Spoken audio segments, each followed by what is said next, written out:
대다수 국민들께서 친일, 독재 옹호, 반역사적 역사 교과서를 우려하고 있습니다.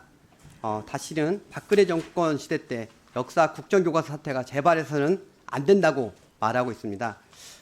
박근혜 정권의 역사교과서 국정화에 대한 2018년도 진상조사 결과 박근혜 정부가 헌법과 법률 그리고 민주적 절차를 어겼고 역사교과서 편찬에 부당하게 개입한 반헌법적이고 불법적인 국정농단 사건을 규정한 바 있습니다.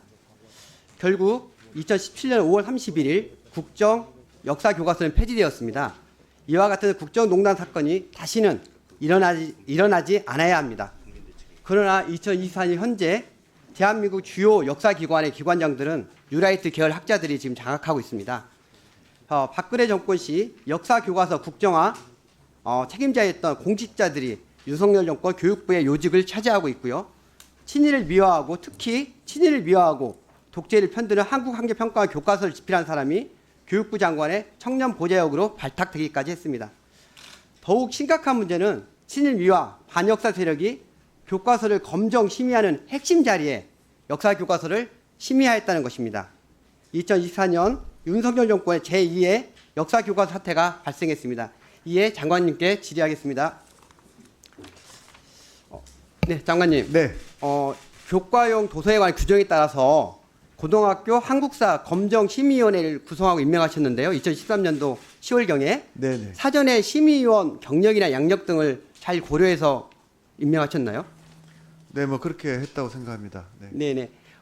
그럼 장관님 그 역사 검증 심의위원은 어떤 역할을 하시죠? 그 평가원에서 아마 구체적으로 네네. 예, 정했다고 보니까 생각합니다. 심의위원들 제가 말씀드리면 네네. 교과용 도서의 구분 편찬 검정 역할을 하더라고요. 이런 네네. 역할을 하시는 분이더라고요. 그런데 장관께서 임명하신 이번에 고등학교 한국사 일부 심의위원들 있지 않습니까? 이분들에 대해서 편향성, 반역사성의 문제가 좀 있는 분들이 좀 임명되셨어요. 결과적으로 이런 부분들이 친일과 독재를 미화하고 있는 교과서, 뭐 한국 한계평가 교과서인데요. 검증에 통과되었다고 의심을 할 수밖에 없는 상황입니다. 자료화면 한번 보시겠습니다.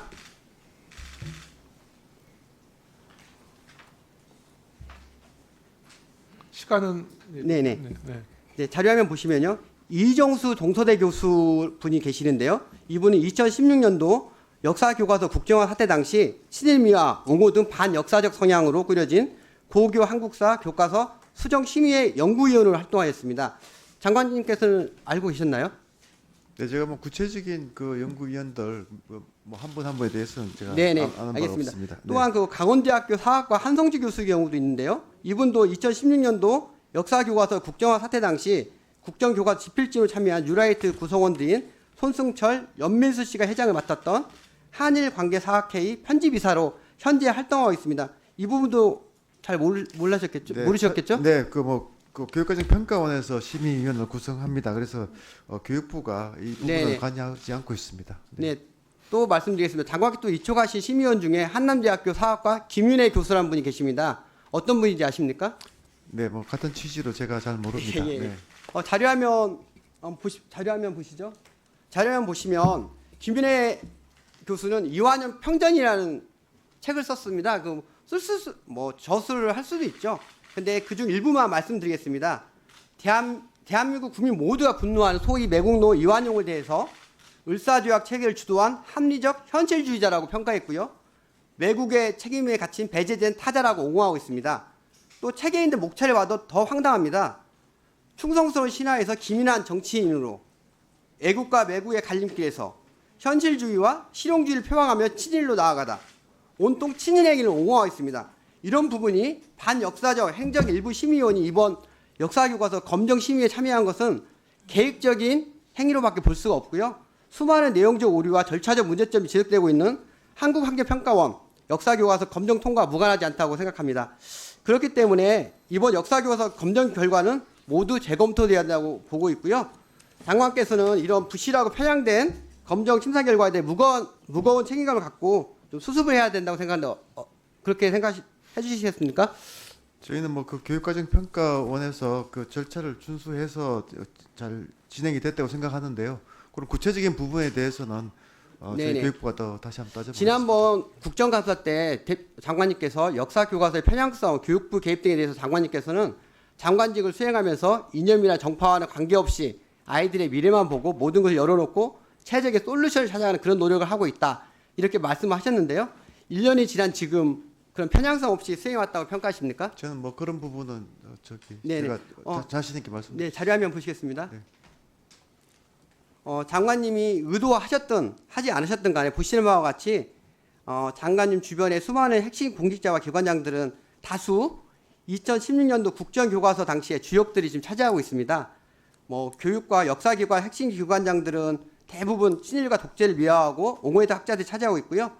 뭐 죄송스럽지만 차관과 기조실장, 책임교육정책실장, 기획담당관, 대통령실 교육비서관, 그리고 국가교육위원장, 국사편찬위원장, 동북아 역사재단 이사장, 한국과 중앙연구위원장 등 빙산의 일각입니다. 이런 부분들이 모두 차지하고 있기 때문에 국민들이 우려하고 있는 거고요. 제2의 역사교과서 사태라고 지금 걱정하고 계시는 겁니다. 다시 한번 장관께 요청드리는데요. 이런 부분들 국민들께서 우려하고 계시고 모든 역사학자라든가 국회에서 우려하고 있으니까 이런 지필자 의혹, 교육부 개입설까지 제기되고 있는 한국학력평가원 검정교과서는 반드시 취소되어야 한다는 생각하는데 어떻게 동의하십니까? 네, 의원님께서 이제 역사 교과서에 대해서 우려하시는 점에 대해서는 잘 들었습니다. 이제 다만 이제 이번 그 교육부의 입장은 그동안 뭐 너무 역사 교과서를 가지고 갈등이 심각했기 때문에 이번만큼은 좀 이제 그런 이념에 치우치지 않고 정말 사실에 근거하고 아이들의 그 미래 그 정체성을 한국 대한민국에서 정체성을 잘 키울 수 있는 네네. 그런 좋은 역사 교과서를 좀 불편부당하게 예, 알겠습니다. 좀 중립적인 관점에서 만들자 하는 그런 각오로 임했다는 네, 말씀드립니다. 심의위원들 보시면 그런 편향적으로 가진 분들이 지금 이번 역사교과서를 통과시킨 거잖아요. 그런 부분에서 다시 한번 국민께 우려하고 있고 저 또한 근데